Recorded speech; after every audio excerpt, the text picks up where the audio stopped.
Hello and welcome to For Real. It's Wednesday and that means only one thing. It's News Moto Day. Before we get started on the news though, we just wanted to let you know that we've just donated 1.6 million, real that is, to charities in Cambodia so far. This is all from our earnings from YouTube AdSense, which pays us for every ad that you watch. So a huge thank you to everyone who watches them. Please like, subscribe and comment, as the more people and views that we get, the more we can donate. This month's charity is Landmine Relief Fund. They do amazing work on many different projects to help the local Cambodian people. We'll leave a link below if you want to donate to them as well, or if you just want to check them out and see a little bit more about what they do. I think they've got tax deductible status in the US, if that matters to you as well. All right, time to get started on today's news. And of course, the first thing that we'll talk about is the COVID situation here in Cambodia.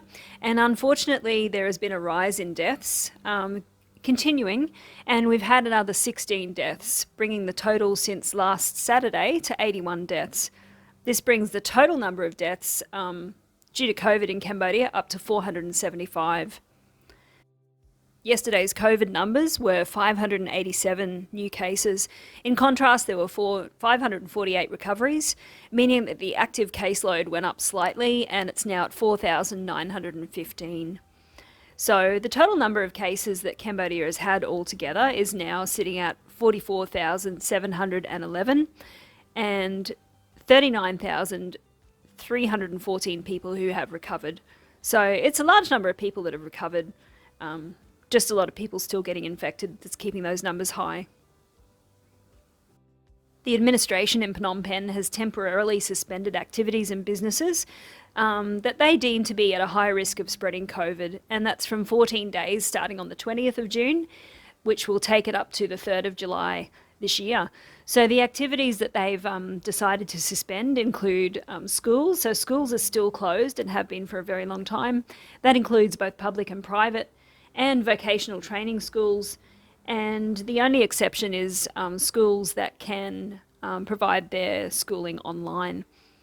All kinds of club businesses such as karaoke parlours, nightclubs, beer gardens and casinos have to be closed, resorts, museums and theme parks, massage parlours, cinemas, theatres, gyms and sports centres, and you still can't have a private gathering of more than 15 people. A couple of days ago, Prime Minister Hun Sen also announced by social media that he will undergo a 14-day quarantine after he had indirect contact with a person who since tested positive for COVID. He said, "Dear compatriots, even though meetings with Cambodians and foreigners have been cancelled, I will still work as before with all institutions, both civilian and the armed forces, including Zoom meetings, because this does not require anyone to come close to me." The Prime Minister Hun Sen is fully vaccinated against COVID, so this is just a safety measure. In other vaccination news, Cambodia expects to get 5 million more doses of COVID vaccine by July.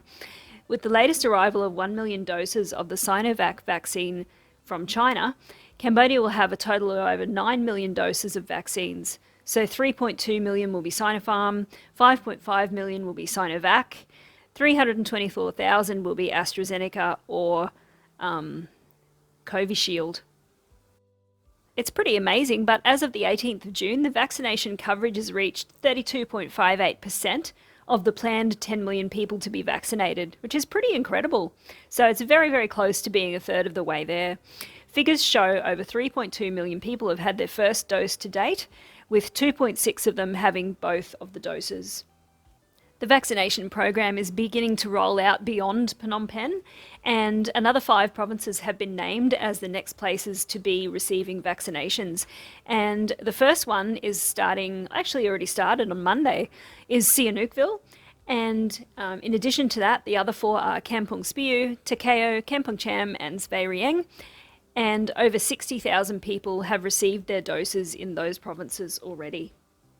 In other vaccine news, 2 Chinese nationals have been arrested for allegedly distributing the Sinovac vaccine from their car. The arrest took place in Koh Kong in a raid conducted by the Koh Kong Provincial Grenadier at a factory in Cham Yem village.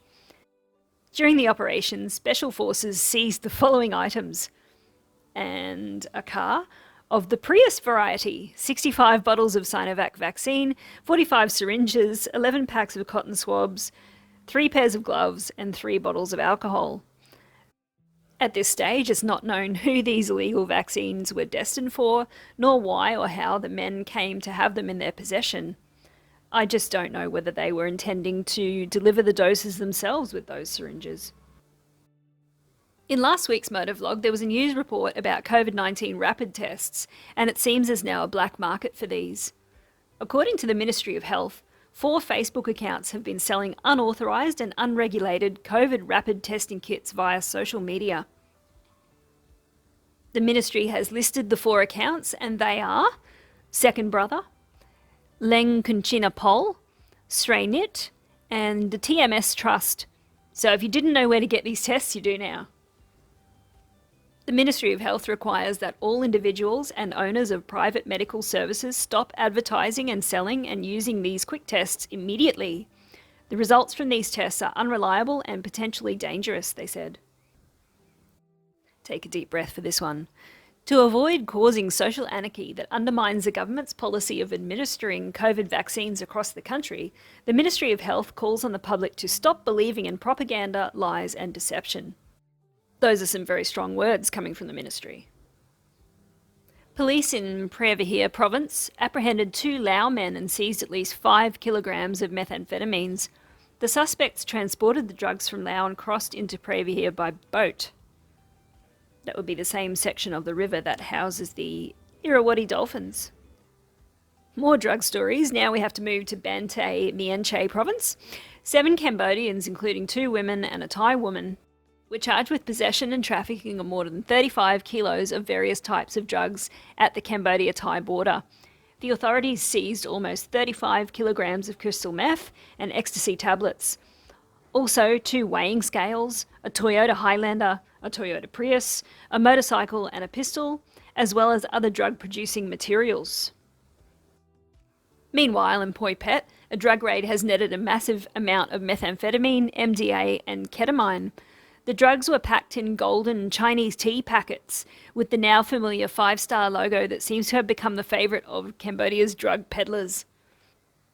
Inside the tea bags, police found nearly 40 kilos of what is thought to be methamphetamine, along with ketamine and MDA tablets. Police also seized a pistol and ammunition. The drug peddlers have now been sent to the relevant authorities for processing. As you'll know from listening to previous news vlogs, there's been multiple deaths from illegal alcohol sales, and the government is conducting a major blitz to stamp out this problem. The Banteay Meanchey provincial authorities destroyed 27,756 bottles of wine containing the chemical methanol in Phoi Phet City.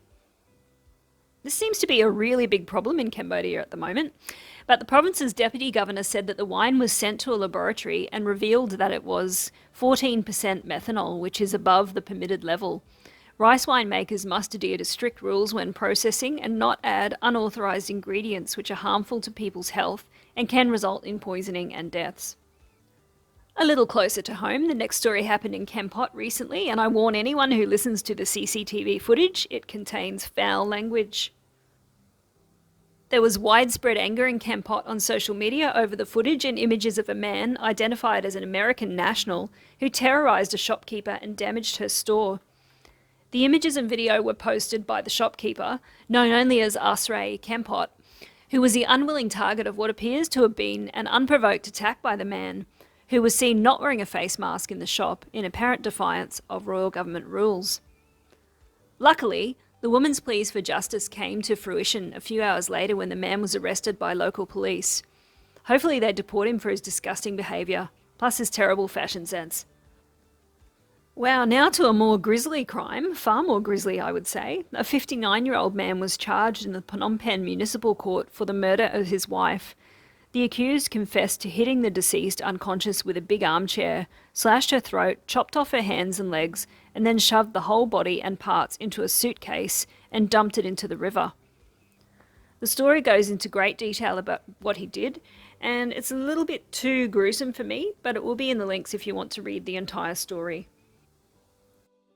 On a much happier note, the Mekong River Commission says torrential rain caused a big jump in the Mekong's water levels. Heavy rainfall throughout the region that started at the beginning of June has contributed to the rise, with recorded river levels at most monitoring stations well above their long-term values. We've had a lot of rain, and the average rainfall this month was about 60% higher than it was in the same period in both 2019 and 2020. The Ministry of Water Resources and Meteorology told local media that the Mekong River has started to flow back into the Tonysap Lake. The official said that the water began to flow into Tonysap Lake at this time, similar to the average for many years, and this is very favourable for fish to lay eggs. This is very good news for the thousands and thousands of people who live off that lake, and hopefully it will help with fishing stocks to recover after many years of declining numbers.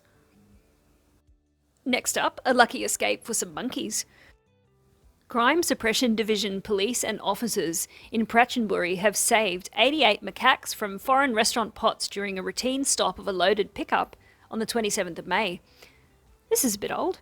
When police looked under the cover, they were shocked to find a cargo of dead and dying macaques stuffed into bags and cramped cages. There were 88 live monkeys and another 14 that had already died. Under interrogation, the driver said he was being paid 3,000 baht to transport the animals to the border. From there, someone else would take them across into Cambodia. Still up near the border with Thailand, the Banteay Meanchey provincial authorities yesterday bought 1 tonne of frog meat from breeders to be cooked and given to armed forces serving at the international borders and poor families. That's a lot of frogs. The governor said that the move is to help ease the burden of these breeders who were also badly affected by the COVID-19 pandemic and the sharp drop in demand at local markets. The frog meat will be distributed to the Armed Forces unit for cooking and be given to those on duty at the borders, to poor families and those affected severely by the pandemic. Cooked meat will also be given to drug addicts at the Provincial Rehabilitation Centre. It's going to send them hoppy. But still on the subject of meat, the Specialised Force of Consumer Protection, Competition and Anti-Fraud branch in Battambang Province cooperated with the Force of District Police Inspectorate and Siem Reap District Authority seized a total of 1.9 tonnes of chicken wings, pork balls and meatballs imported by traders along the border of Siem Reap District in Battambang. They concluded that the transport, packaging and temperature of the goods were not technically correct, making the fresh meat contaminated and unsuitable for human consumption. All the meat was destroyed in a big bonfire, and it is now considered the biggest Cambodian barbecue ever recorded. Next up, we have an only in Cambodia news headline. Fortune teller failed to predict her own death from COVID-19. Yep, that was the title. The story goes on to say that anyone who had contact with the 58-year-old female fortune teller should come forward and have themselves tested. Last but definitely not least, we have an uplifting Prius story for you. In Phnom Penh, a suspect snatched a phone from a female victim and then attempted to make his escape on a motorcycle. During his getaway, the thief collided with a Prius, causing himself serious injuries which are almost fatal. He was sent by the police to the emergency room straight after the incident. According to sources, before the incident, the suspect was riding a Suzuki and snatched a mobile phone from a 34-year-old woman, but crashed into the Toyota Prius car, which was turning left into the New World Bore. Things went from bad to worse for the suspects, as doctors said he also tested positive for COVID-19 on arrival at the hospital. So because of the quick thinking of the Prius driver, a criminal was caught and also helped stop the spread of COVID. Wow, all that, and it also helps save the planet as it's a hybrid. Give that car a medal. Well, that seems to be the wrap-up of the news for this week. Thank you very much for joining us for this week's News Moto. We hope you continue to join us for our other vlogs that we make, which are on the weekends. And have a look at the links below in our description. You'll see lots of other channels that we subscribe to, lots of links to social media and things like that. And we'll see you in the next one. Bye.